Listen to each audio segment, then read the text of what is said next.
अब परमात्मा क्या बताया करते, आप पे लिपे आप पे पोते, अरे आप पे बनावे वही और उस पर बुढ़िया फिर पोते मांगे। देख अकल कहाँ से खोई। एक वही माता देखी हमने पूजती, एक औरत क्या चित्र बना लेती थी दीवार पर, आप पे बनाती और फिर उसका अगर जोत जात ला के अर्नो कहे हे वही माता बहू का पोता दिए पुत्र दिए दूध पूत में खैर रखिए हैं, इसलिए तेरी पूजा करूं। परमात्मा कहे आप पे तो वह माता बनाई, आप पे लिपे आप पे पोता आप पे बनावे ओई और उस पर बुढ़िया पोते मांगे। देखा कलकड़े तक खोई है तेरा गजब भैया।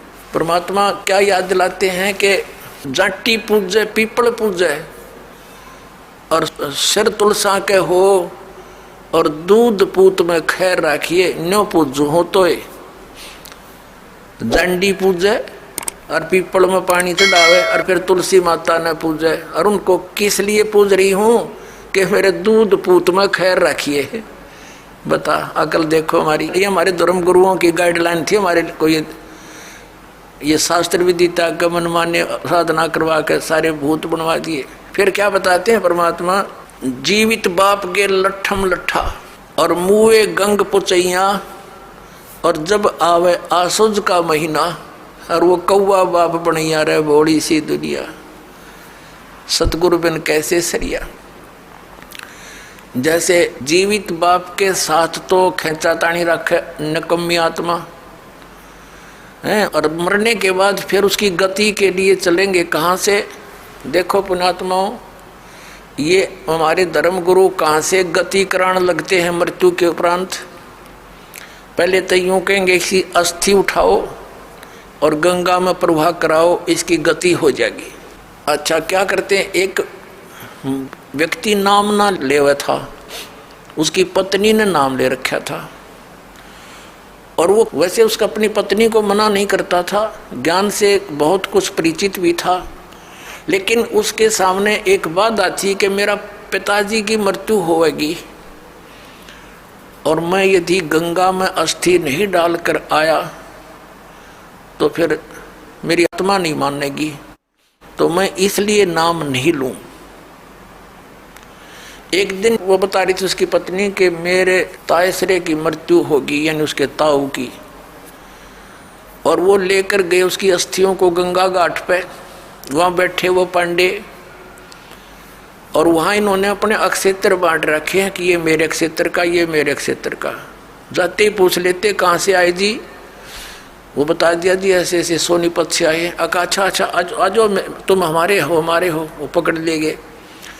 तो वहाँ जाकर उसने देखा खोल कर पिछला सारा इतिहास बता देते हैं। तो क्या बोले वह नो बोले यजमान इब कद बहुत जन्म आए रे तेरा गजब भैयो।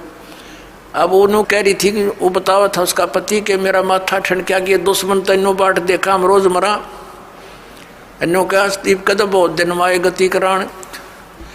तो वो कहने लगा उसके बाद मेरा वहाँ से मन हट गया कि वो तो हमारी सारा दिन जो है ना ये कुशोण मनावे हैं, अपने आत्माओं की गति करवा दी कि गंगा में अस्थि डलवा दी, होगी गति। फिर कहें 13वीं करो। 13वीं किस लिए कि गति कराने खातिर। अच्छा वह 13वीं भी कर दी। फिर कहें अब इसके सरहद निकालो। पहले प्रत्येक महीने किया करते, फिर छठे महीने और बड़ा व्यवस्था करते थे, और फिर 1 वर्ष के बाद वो कंप्लीशन होता था, उसका समापन करते थे। 1 साल में पूरे वर्ष लगे रहते थे गति कराने। और फिर क्या करते हैं परमात्मा कहते हैं प्रेत सिला पैजा बिराजे पितरों पिंड भराई। फिर पिंड भरवा दो, पितरों की मुक्ति हो जाएगी। और परमात्मा क्या कहते हैं जीवित बाप के लट्ठम लट्ठा और मुए गंग पुचैया और जब आया आसुज का महीना कौवा बाप बनैया रे बोड़ी सी दुनिया। अब फिर आगे श्राद्ध के समय आसुज का महीना। तो जिस तिथि को कोई घर का सदस्य मृत्यु को प्राप्त होता है तो हमारे धर्म गुरु वो तिथि नोट कर लेते हैं। आसोज के महीने में अमावस्या से लेकर पूर्णमासी तक उस किसी भी तिथि को मृत्यु होती है तो उस दिन विशेष कार्यक्रम करते हैं, श्राद्ध निकालते हैं। और सबसे पहले क्या करते हैं, वो बना कर भोजन ऊपर रखते हैं छत पे, और उसी समय कौवे आकर खा जाते हैं। तो वो क्या कहते हैं हमारे धर्मगुरु, देखो भोग लग गए तेरे पिताजी, हो सकता कौआ बन रहे हो। अरे भले आदमियों, गति करान लागे थे, कौआ बना के छोड़ दिया। ये है इनके साधन। अब परमात्मा कहते हैं प्रेत सला पे जा विराजे पितरो पिंड भराई, और बहुत सरहद खान को आए काग बने कलमाही। आगे क्या बताते हैं, जय सतगुरु की संगत करते सकल कर्म कट जाई, अमरपुरी पर आसन होते जहां धूप ना छाई। अब क्या बताते हैं, जय सतगुरु की संगत करते, सतगुरु मिल जाते तो ये सारे कर्मों तो पीछा छूट जाता, ना श्राद्ध निकालने, ना भूत बनना, ना कौवे और पशु की योनियों में जाना। और फिर क्या होता, अमरपुरी पर, अमरपुरी जिस स्थान का कभी नाश ना हो, सतलोक सनातन परम धाम की प्राप्ति हो जा, जब सतगुरु मिल जाते और ये झंझट मिट जा सारे। और ये हमारे गुरु जी धर्म गुरु ने कहा श्राद्ध तो वैसे निकालना चाहिए, इन्हें तो हमारे कर्म बिगड़वाने का ठेका ले रखा था। पुण्यात्माओं, पवित्र हिंदू धर्म के जो सदग्रंथ हैं, पवित्र चारों वेद और पवित्र श्रीमद् भगवत गीता, और 5वां वेद जो परमात्मा कबीर जी की वाणी जो उनके मुख कमल से बोला गया, उसमें कंप्लीट ज्ञान है, सभी सदग्रंथों का सारांश है। वो तो इनके हाथ नहीं लगा, क्योंकि संस्कृत के ज्ञाताओं ने वो तो रिजेक्ट कर रखा था। कबीर साहब की वाणी तो एक अशिक्षित की वाणी है, इस करके वो हमारे तक नहीं आने दिया। तो इनमें जो पुराण हैं, ये पुराण क्या चीज है, गीता और वेद, चारों वेदों का सारांश श्रीमद् भगवत गीता। लेकिन श्रीमद् भगवत गीता में कुछ अटकल युद्ध कराने के लिए इस काल भगवान ने लगाई है, वो अलग से दिखाई देती है। और जो वेदों से मेल खाता वो गीता जी का ज्ञान खरा है, बिल्कुल सत्य है। तो हमने, क्योंकि वो वेद ज्ञान गॉड गिवन है, परमात्मा का दिया हुआ है, तो हमने परमात्मा के आदेश का पालन करना है।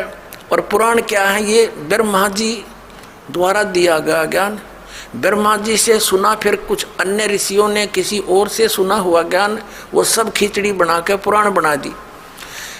अब वेदों में इन श्राद्ध आदि कर्म कांड का निषेध है, और गीता जी में निषेध 9वें अध्याय के 25वें श्लोक में स्पष्ट किया है, भूत पूजने वाले भूत बनेंगे। ये देखिएगा, श्रीमद् भगवत गीता, गीता प्रेस गोरखपुर से प्रकाशित है, जयदयाल गोविंद का इसके अनुवादक है। ये है अध्याय नंबर 9, श्रीमद् भगवत गीता, श्लोक नंबर 25।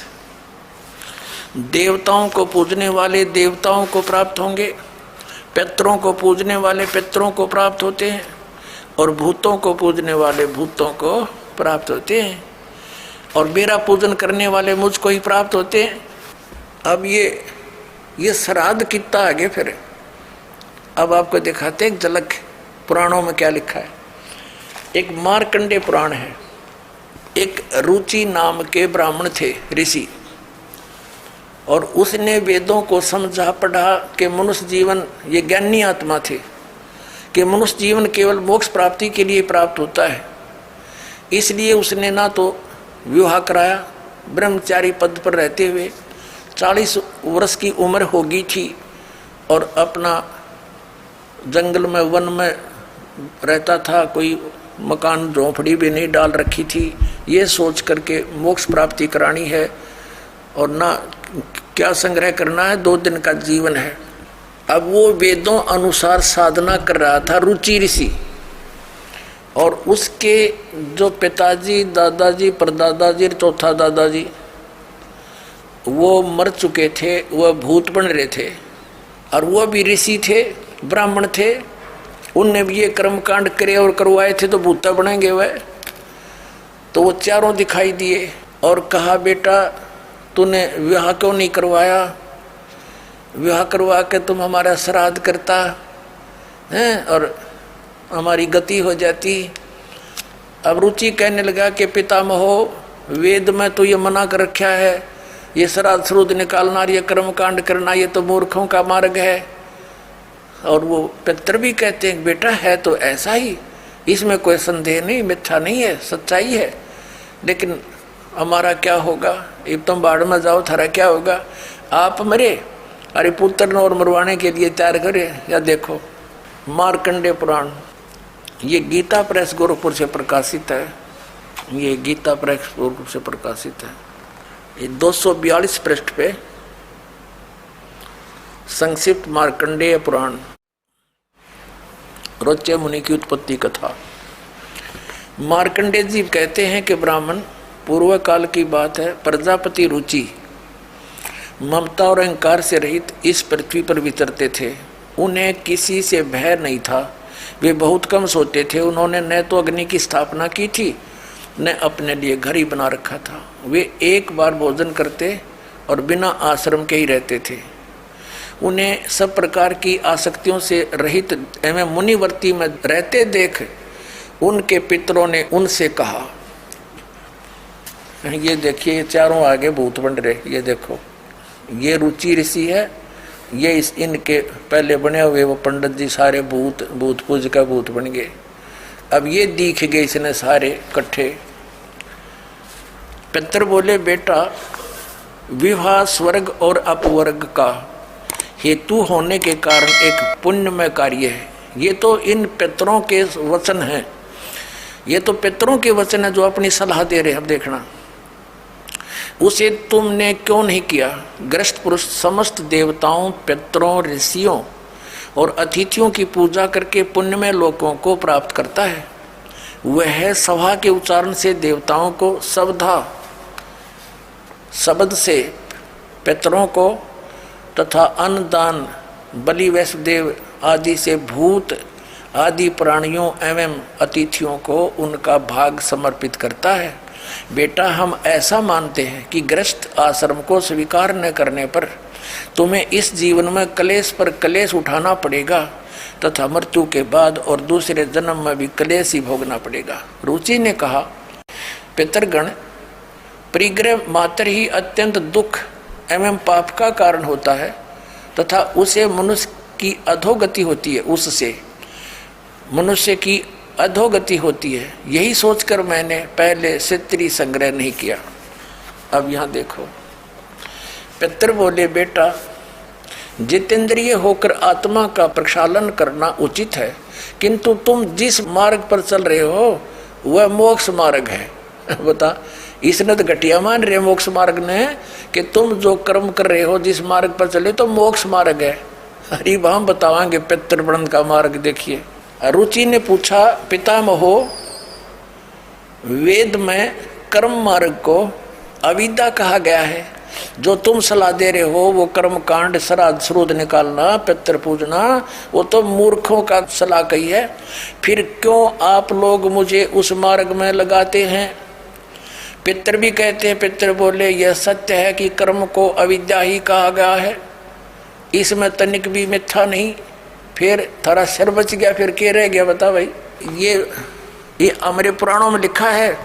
अब इस बात को पितर भी मानते हैं कि आप जो साधना करें तो मोक्ष मार्ग है, और आप फिर उसको सलाह दे रहे हैं भूत पूज, श्राद्ध निकाल, ब्याह करवा, और यो नरक मार्ग है। और आप भी मानते हैं कि आप जो मार्ग अपना रहे हो तो मोक्ष मार्ग है। और रुचि कहता है वेद के अंदर तो इसको अविद्या मूर्खों की साधना बताई है, तो पितर भूत पूजना, श्राद्ध निकालना, और पितर स्वीकार भी कर रहे हैं, कहाँ ऐसा ही है, इसमें कोई मिथ्या नहीं। फिर ये बकवाद घट रखी है, गुरुम ऐसा कर लो, पितर ऐसा कर देते हैं, पितर पुत्र दे देते हैं, टट्टू दे देते हैं, आप भूखे मरे, बतावे मूर्ख बना रखा है। हमारा वीडियो आपको पसंद आया तो लाइक करें, कमेंट करें, शेयर करें। गुरु रियल गॉड यूट्यूब चैनल को सब्सक्राइब अवश्य